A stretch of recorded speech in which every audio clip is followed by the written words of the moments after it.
Assalamualaikum warahmatullahi wabarakatuh. Saya Anis Indayanti, NIM 171600146 dari kelompok 3. Di sini saya akan menjelaskan tentang pengendalian internal. Definisi pengendalian internal atau internal control adalah suatu proses yang dilaksanakan atau dilakukan oleh Dewan Direksi, manajemen, Dewan Komisaris, dan personel lainnya dalam suatu entitas yang dirancang untuk menyediakan keyakinan atau jaminan yang memadai berkenaan dengan pencapaian tujuan dan dapat dipertanggungjawabkan. Lanjutan, definisi tersebut mencerminkan beberapa konsep yang sangat mendasar fundamental yang menekankan bahwa pengendalian internal adalah ditujukan untuk pencapaian tujuan dalam satu atau beberapa kategori. 2. Proses yang merupakan tugas dan kegiatan yang berjalan. 3. Dilaksanakan oleh manusia. 4. Mampu memberikan keyakinan yang memadai. 5. Dapat menyesuaikan diri dengan struktur entitas. Tujuan. 1. Tujuan operasional. Tujuan operasional yang berkenan dengan efektif dan efisien termasuk tercapainya sasaran operasional dan keuangan serta pengamanan terhadap kerugian. 2. Tujuan pelaporan. Tujuan pelaporan yang berkenan dengan pelaporan keuangan internal dan eksternal serta pelaporan non-keuangan dari sisi dapat dipercaya, tepat waktu, terbuka, atau syarat-syarat lainnya yang ditentukan regulator atau aturan perundang-undangan, lembaga yang menetapkan standar atau kebijakan entitas. Tujuan 3. Tujuan tentang ketaatan yang berkenan dengan ketaatan terhadap hukum dan ketentuan perundang-undangan yang relevan dengan entitas tersebut. Prinsip komponen 1. Lingkungan pengendalian. 1. Tujuan komitmen terhadap integritas dan nilai-nilai etika. 2. Laksanakan tanggung jawab pengawasan. 3. Ciptakan struktur wewenang dan tanggung jawab. 4. Tunjukkan komitmen terhadap kompetensi. 5. Tegakkan akuntabilitas. Komponen 2. 1. Tentukan tujuan yang tepat. 2. Identifikasikan dan lakukan analisis resiko. 3. Nilai kemungkinan resiko kecurangan. 4. Identifikasi dan lakukan analisis terhadap perubahan penting atau signifikan. Prinsip komponen 3. Kegiatan pengendalian. 1.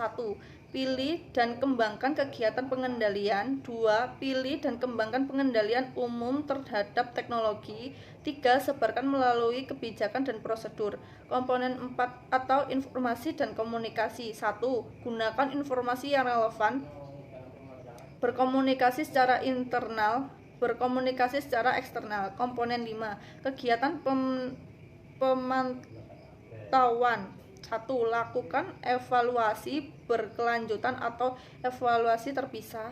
2. Evaluasi dan komunikasi kekurangan dan kelemahan. Assalamualaikum warahmatullahi wabarakatuh. Saya Erika Dwi Retnowati dengan NIM 171600145. Di sini saya melanjutkan presentasi sebelumnya.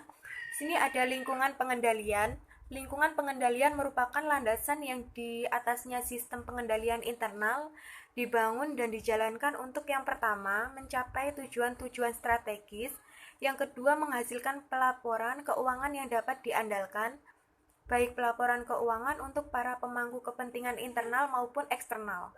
Yang ketiga, berjalannya usaha secara efektif dan efisien. Yang keempat, taat terhadap semua ketentuan hukum dan perundang-undang yang berlaku. Dan yang kelima, mengamankan aset. Untuk slide selanjutnya, penilaian resiko. Di sini organisasi menghadapi resiko dari dalam dan luar organisasi. Resiko merupakan relevan bagi tercapainya tujuan organisasi. Semua resiko harus dinilai. Resiko berkaitan sebagai kemungkinan suatu peristiwa akan terjadi dan berpengaruh buruk mencapai tujuan-tujuan organisasi. Penilaian risiko meliputi proses yang dinamis berulang-ulang untuk mengidentifikasi dan menilai risiko yang berdampak terhadap suatu tujuan. Dalam perumusan risk assessment ada dua istilah. Yang pertama, dalam identif yang the risk kita menginventarisasi risiko-risiko apa saja yang tercantum tujuan organisasi. Untuk yang kedua, dalam assessing the risk kita yang ingin mengetahui beberapa kualitas terjadinya peristiwa atau event yang menjadi ancaman dan seberapa severity ancaman itu. Untuk slide selanjutnya ada kegiatan pengendalian.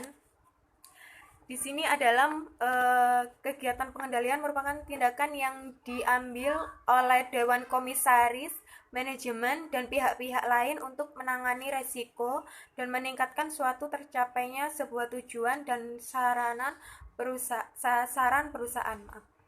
Kegiatan pengendalian dapat dilakukan misalnya lewat prosedur-prosedur. Beberapa contoh.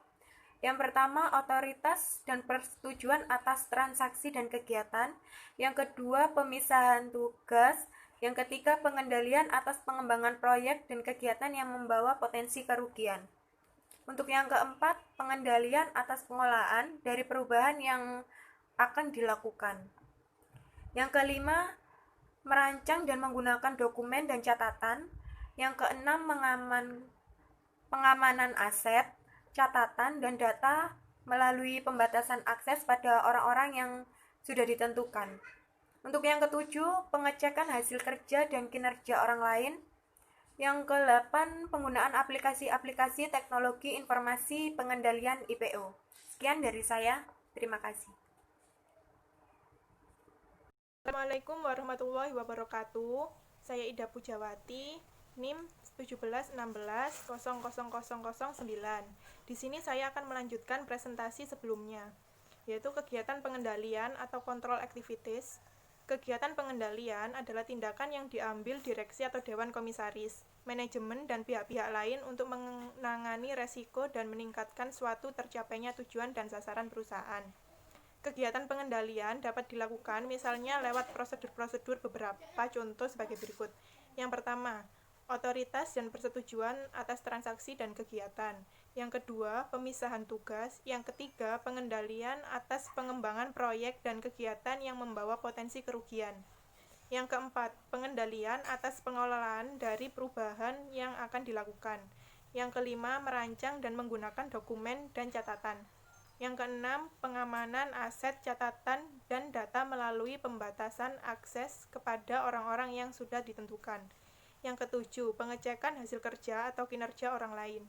Yang kedelapan, penggunaan aplikasi-aplikasi teknologi informasi yang mengendalikan IPO. Untuk informasi dan komunikasi, informasi bermutu tinggi harus dikomunikasikan secara cepat. Informasi bermutu telah ditentukan oleh 3 sifat. Yang pertama, relevan, akurat, dan tepat waktu. Informasi ini harus diterima oleh orang yang ditentukan di mana saja dalam struktur organisasi.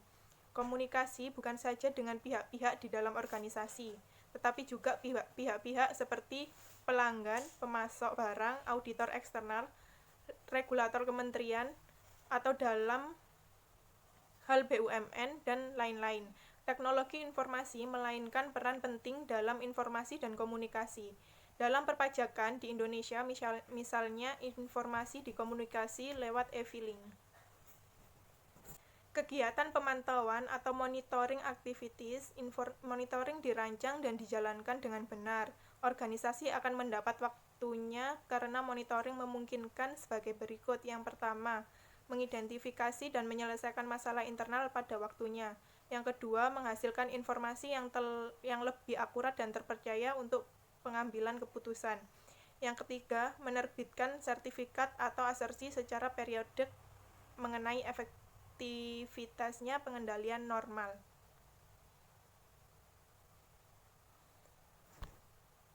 Assalamualaikum warahmatullahi wabarakatuh. Saya Sekar Cecilia. Di sini saya akan melanjutkan presentasi yang berikutnya. Di sini ada kendala yang dihadapi pengendalian internal. Yang pertama, kesesuaian antara tujuan-tujuan yang ditetapkan yang merupakan prakondisi pengendalian internal, tujuan-tujuan yang semula dibuat dan yang menjadi dasar. Yang kedua, dasar aturan-aturan pengendalian internal kemudian diubah atau berubah. Perubahan ini mengakibatkan ketidaksesuaian antara tujuan dan pengendalian internal. Contohnya, perubahan dalam risk appetite.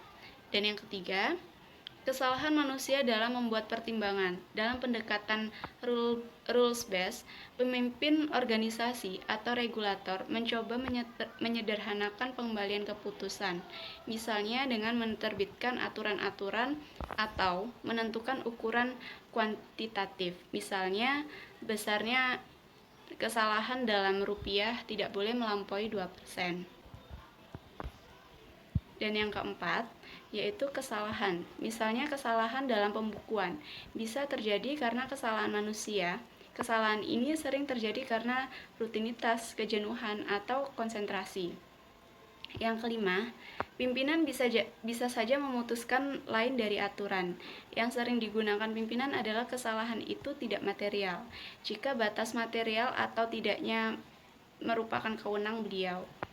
Yang terakhir yaitu persekongkolan di antara berbagai pihak, misalnya manajemen, pegawai, dengan atau pihak ketiga, yang menyebabkan perpisahan tugas menjadi tidak berfungsi. Persekongkolan menghancurkan sistem pengendalian internal yang sebaik apapun. Untuk inherent risk, controllable risk, residual risk, ada perbedaan antara penerapan ketiga jenis resiko tersebut untuk audit eksternal dan audit internal. Meskipun penamaannya sama, yaitu audit risk atau resiko audit, dengan mengingat perbedaan tersebut, dalam pembahasan berikut akan digunakan singkatan dari ketiga resiko tersebut yang dikenal rumus audit risk-nya audit eksternal, yaitu IR untuk inherent risk, controllable risk, RR untuk residual risk. Yang pertama yaitu inherent risk, gabungan antara faktor-faktor di dalam dan di luar organisasi dalam keadaan yang murni belum dikendalikan atau resiko kotor dengan asumsi belum ada pengendalian internal. Yang kedua yaitu controllable risk, bagian dari IR yang dapat ditekan atau dikurangi manajemen melalui kegiatan sehari-hari dan kegiatan manajemen. Dan yang terakhir yaitu residual risk, bagian dari IR yang ada sesuai dengan manajemen melakukan tanggapan atas resiko. RR ini kadang dinamakan dengan resiko bersih. Sekian presentasi dari kami. Terima kasih. Wassalamualaikum warahmatullahi wabarakatuh.